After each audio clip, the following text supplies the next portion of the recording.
BDR সন্তান। এখন এতক্ষণ যাবৎ আঙ্কেলরা আমাদের ভাইয়ারা অনেকেই অনেক কথা বললো। তো আমি এখানে একটু শুধু অ্যাড করতে চাই, বিডিআর যে বাহিনীটা এটা হচ্ছে একটা আধা সামরিক বাহিনী। এদের নিজস্ব একটা আইন আছে। সেই আইনে থাকা অবস্থাতে তারা যদি কোনো অপরাধ করে থাকে তাহলে তাদের সর্বোচ্চ 7 বছর সাজা হয় এবং সর্বোচ্চ 100 টাকা জরিমানা করা হয়।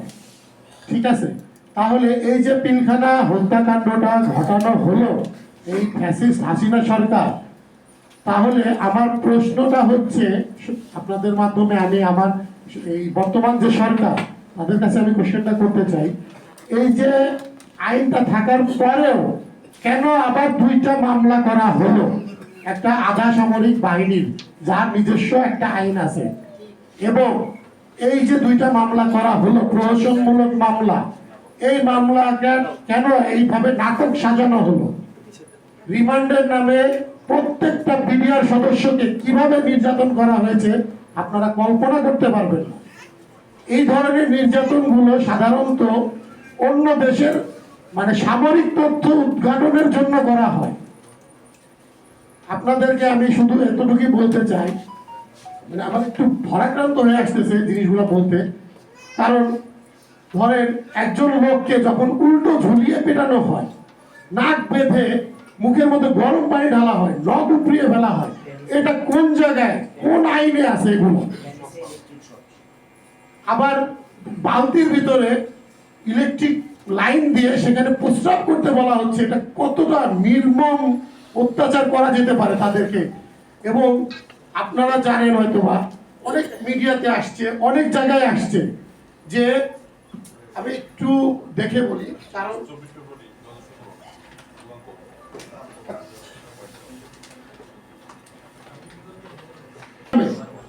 অবসরপ্রাপ্ত সেনা কর্মকর্তা রেজাউল করিম, যিনি তৎকালীন সময় র‍্যাব 2 এর কর্মরত ছিলেন, সে তার জানা মতে 47 জন বিডিআরকে নির্যাতনের মাধ্যমে মিথ্যা সাক্ষী বানানো হয়েছে তাদেরকে, এবং যারা এই মিথ্যা সাক্ষ্যগুলো দিতে রাজি হয় নাই তাদেরকে মেরে ফেলা হয়েছে এবং আসামি করে তাদেরকে মৃত্যুদণ্ড, যাবজ্জীবন এবং বিভিন্ন মেয়াদে সাজা দেওয়া হয়েছে, যেগুলো এই বলবৎ আইনে এগুলো পসিবল না কখনো। আপনারা জানেন যেহেতু ওই সময় কোনো মানে বিডিআর এর আইন থাকা অবস্থাতে সিভিলিয়ান কোনো মামলা হয় না একটা সৈনিকের বিরুদ্ধে, সেটার বাইরে গিয়েও 2টা মামলা করা হয়েছে এবং তাদেরকে সিভিলিয়ান না করে তাদের বিরুদ্ধে ফৌজদারি মামলা যত চার্জশিট দায়ের করে, এখানে আমি আরেকটু অ্যাড করি, যখন এই মামলাগুলো যে সাজানো, সেটা কেন আমি সাজানো বলতেছি, আপনি ধরেন অবসরপ্রাপ্ত একজন ব্যক্তি, তাকে পুনরায় চাকরিতে বহাল করে, ওনার নাম হচ্ছে কাহারাগঞ্জ, এই যে অপকর্মগুলো সব উনি করেছেন। ঠিক আছে, মানে মূল হোতাটা হচ্ছে উনি। আওয়ামী লীগ ফ্যাসিস্ট সরকারকে এই বিডিআর হত্যা মামলা থেকে দূরে রাখার জন্য পুরোটা একটা নাটক সাজানো হয়েছে। এই যে তদন্তটা হয়েছে, তদন্তটা বা যে রিপোর্টটা জমা দেওয়া হয়েছে, পুরোটাই মিথ্যা এবং বানোয়াট।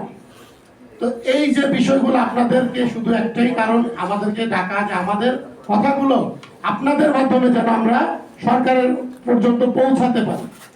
এই বিষয়ে এই সংবাদ সম্মেলনে আমাদের 8টা দাবি নিয়ে আসছি আমরা আপনাদের সামনে।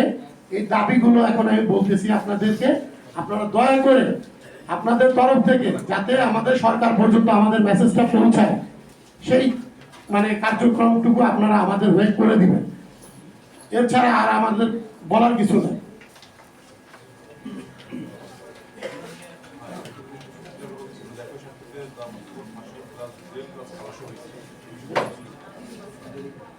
আমাদের প্রথম দাবিটা হচ্ছে ফ্যাসিস্ট স্বৈরশাসক হাসিনার প্রহসনমূলক যে 2টি মামলা করা হয়েছে, এই মামলার যে সকল রায় দেওয়া হয়েছে, এই রায়গুলোকে বাতিল করতে হবে। দ্বিতীয়ত, 16 বছর যাবৎ কারাগারে থাকা নির্দোষ যে বিডিআর সদস্যরা আছে, বিভিন্ন মেয়াদে সাজাপ্রাপ্ত, ফাঁসি, যাবজ্জীবন, 10 বছর এবং বিভিন্ন মেয়াদে, এবং যেই সমস্ত আঙ্কেলরা খালাস পেয়েও আটকা আছে, তাদের সবাইকে অতি সত্বর মুক্ত করে দিতে হবে। হাইকোর্টের, আপনারা জানেন হাইকোর্টে একটা রিট হয়েছে, সেই রিট অনুযায়ী দ্রুত পুনঃতদন্ত শুরু করতে হবে এবং এই তদন্তটা যেন সঠিক এবং নিরপেক্ষ হয়, সেটা জাতির সামনে প্রকাশ করতে হবে। 4 নম্বর, নিরীহ বিডিআরদের রিমান্ডে নির্যাতনের ফলে যে মৃত্যুগুলো হয়েছে তার সঠিক তথ্য উদ্ঘাটন করতে হবে এবং প্রকৃত দোষীদের শাস্তির আওতায় আনতে হবে। 5 নম্বর, সকল বিডিআর সদস্যদের, মানে এখানে প্রায় 18,520 জন বিডিআর সদস্য, তাদের পুনরায় চাকরিতে পুনর্বহাল করতে হবে। সকল সেনা শহীদ, বিডিআর শহীদ ও ক্ষতিগ্রস্ত সকল বিডিআর পরিবারকে ক্ষতিপূরণ ও পুনর্বাসন করতে হবে। ক্ষতিপূরণের ভিতরে তাদের যে বেতন, ভাতা, পেনশন যা আছে সব তাদেরকে ফিরিয়ে দিতে হবে।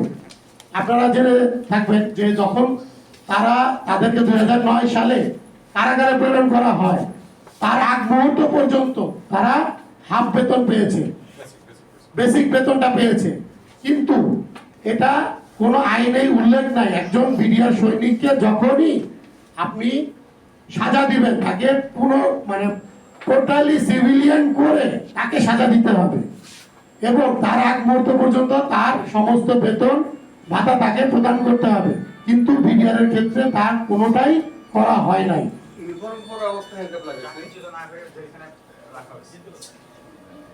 7 নম্বর যে আমাদের দাবিটা, সেটা হচ্ছে বাংলাদেশ রাইফেলস যে নামটা ছিল বিডিআরের, সেটাকে পুনরায় প্রতিস্থাপন করতে হবে।